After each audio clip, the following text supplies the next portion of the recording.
Mekah ini ternyata kota yang dikelilingi gunung dan bukit ya. Nah, tapi kenapa cuma 2 bukit yaitu Safa dan Marwa yang kaitannya erat banget dengan haji dan umroh? Bukit Safa dan Marwa ini adalah tempat bermula dan berakhirnya ritual ibadah sa'i. Bukit Safa dan Marwa ini kurang lebih setengah mil dari Ka'bah.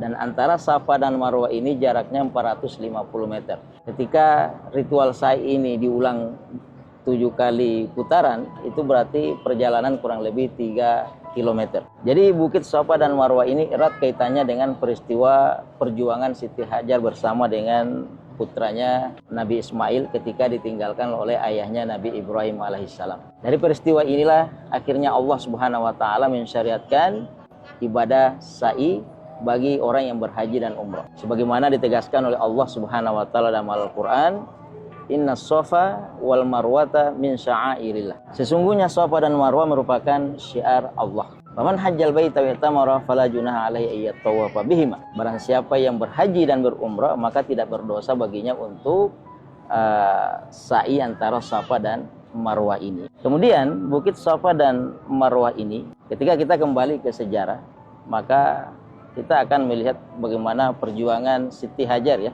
bersama dengan putranya ketika ditinggalkan oleh ayahnya Nabi Ibrahim dengan bekal yang sangat terbatas. Ketika Nabi Ibrahim sudah berangkat kembali ke Palestina, maka Siti Hajar ini kehilangan bekal. Maka Siti Hajar ini mencoba berikhtiar keliling di sekitar Ka'bah mencari tempat untuk mendapatkan makanan dan minuman. Maka naiklah Siti Hajar di Bukit Safa. Ketika sampai di Bukit Safa, beliau tidak menemukan apa-apa. Ketika lari-lari kecil sampai di Bukit Marwa, kembali Siti Hajar tidak menemukan apa-apa.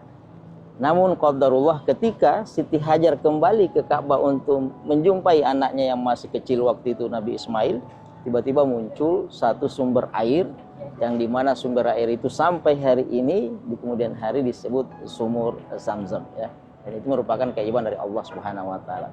Nah, inilah kenapa Bukit Safa dan Marwa itu sampai hari ini ya menjadi ritual ibadah sa'i bagi orang yang haji dan umrah.